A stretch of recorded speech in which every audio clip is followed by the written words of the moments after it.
Welcome to the Doug and Kamish Show and our Thanksgiving special. Kamish, to you and yours, I hope you have a happy Thanksgiving. I do believe you are part of the Pilgrims. Were you at the first Thanksgiving? I wasn't, but my dad was. Your dad was. Miles Standish? Sure. All right. Well, like I said, we're excited to have you on, but if you notice, we got a new background, and we'll move out of the way for you to be able to see that.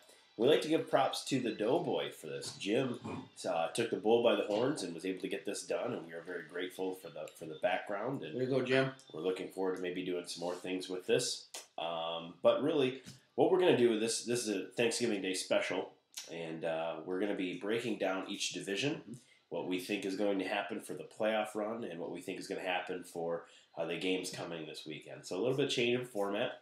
And hopefully it'll go off without a hitch as long as we are able to do this correctly, hopefully. We'll see. But that said, let's start off with the Knoll again, like I said. And right now, Soldier's in front of that division. He's 7-4. And he looks like a very strong competitor here. But he's got a pretty tough game against the new guy who's sitting at 6-5. Yeah, it's a big week for the Soldier. I mean, especially after years and years of not having a big game. He has a big game. I mean, a huge game here. He wins. And he basically wins the division. Yep. This is things over. And we'll have a good chance at the number 1 seed.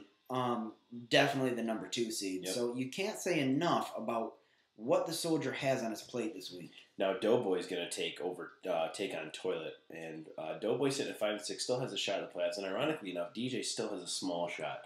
But you seem to think that DJ gave up too soon on this team. How do you think his players feel about that? They're probably used to it. Same old, same old. So I doubt that they're surprised by the give up.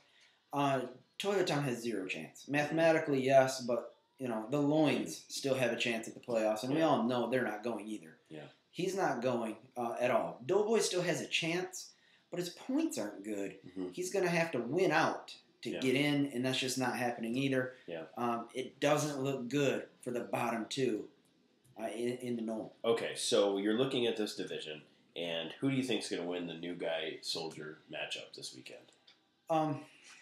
Exactly what I said last week didn't work. As I said that the Doughboy is battle tested. I'm going to go with that same strategy and theology again this week and say the Soldier is going to win.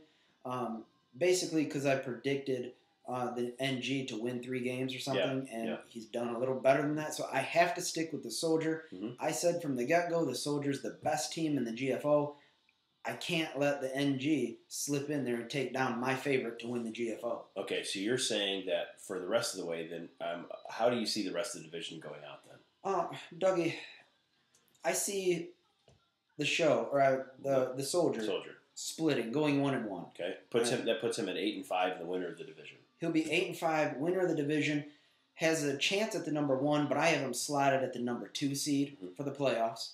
Then I had the NG coming in at 7-6 and also making the playoffs. Okay. Based on record, and his points are better than a lot of the other guys at 7-6. Yeah.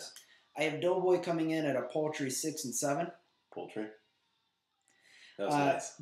I also have the double T's or toiletries or brown ring coming in at 5-8. So you see this rest of the division going 500 the rest of the way, and with the way that their standings look right now, you kind of see it finishing out that way. I do. Okay. I see them holding on the way they are.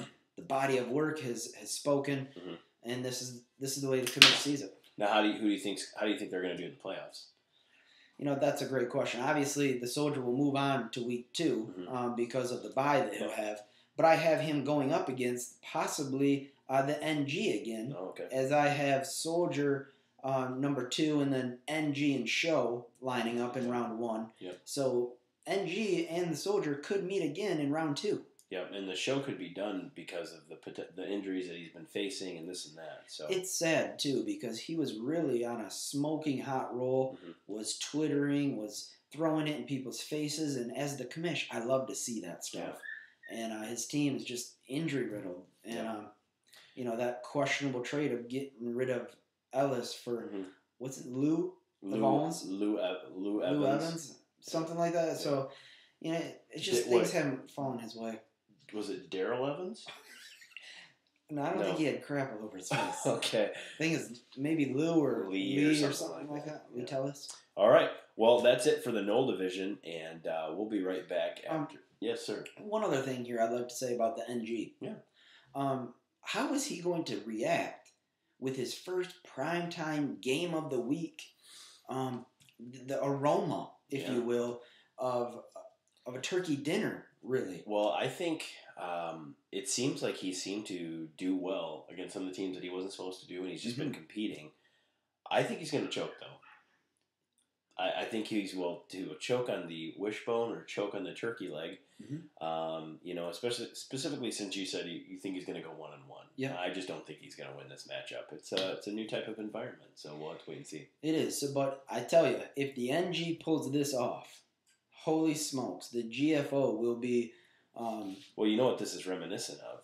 The new guy last year, Chris. Exactly. And that's what everybody's getting real nervous about. Yep. It's some kind of NG syndrome where the new guy sneaks into the playoffs on the backside. And who knows? Once you're in. You're in. You're in. All right. Anything can happen. All right. We'll be right back after these messages from the turkey farm. Happy Thanksgiving.